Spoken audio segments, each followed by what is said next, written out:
الركنية الجزائرية من تنفيذ جمال بالماضي. جمال بالماضي يلعب الركنية على القائم الثاني بالراس والهدف الأول. والهدف الأول للفريق الجزائري 1-0. ناصر أو رقم 19 معمر ماموني. معمر ماموني يضرب الكرة بالراس على الكرة الثابتة ويغالط الحارس نادر السيد. إذا 1-0 للفريق الجزائري اللي يعمل بداية قوية جدا. 1-0 للمنتخب العربي الجزائري.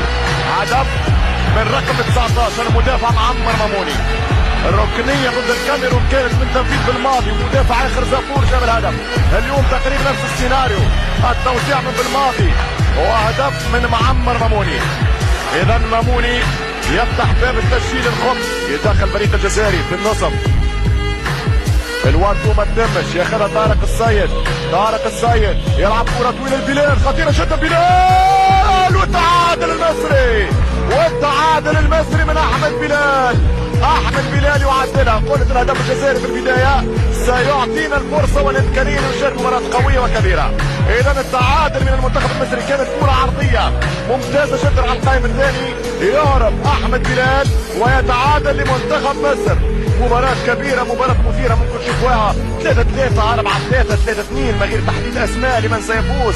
وان شاء الله الفريقين يفوزوا ويمروا للدور الثاني. هذا هو الرئيسي. احمد بلال من اول لمسة، من اول فتة، من اول هربة الدفاع الجزائري يعمل هفوة في تمركزه. بلال القناص يقتنص التعادل في الوقت المطلوب للمنتخب المصري.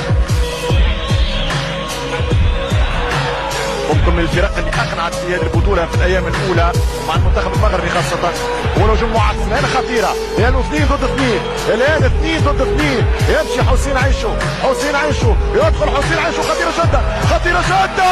والهدف الثاني، والهدف الثاني للفريق الجزائري، والهدف الثاني للفريق الجزائري. كونتر اتاك يدخل حسين عيشو في وسط المناطق المصريه، ما فيش ولا تغطيه.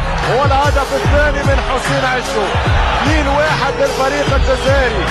الفريق الجزائري يمر بهدف ثاني عن طريق اللاعب حسين عيشو رقم 22 في الفعل. قلت لاعب مهاري. شوف يهرب من هاني سعيد، يدخل 18 ما فيش متابعه ويضرب الكره على يسار الحارس نادر السيد اللي يوقع على ثاني الاهداف الجزائريه. 2-1 في وقت حساس، في وقت قاتل.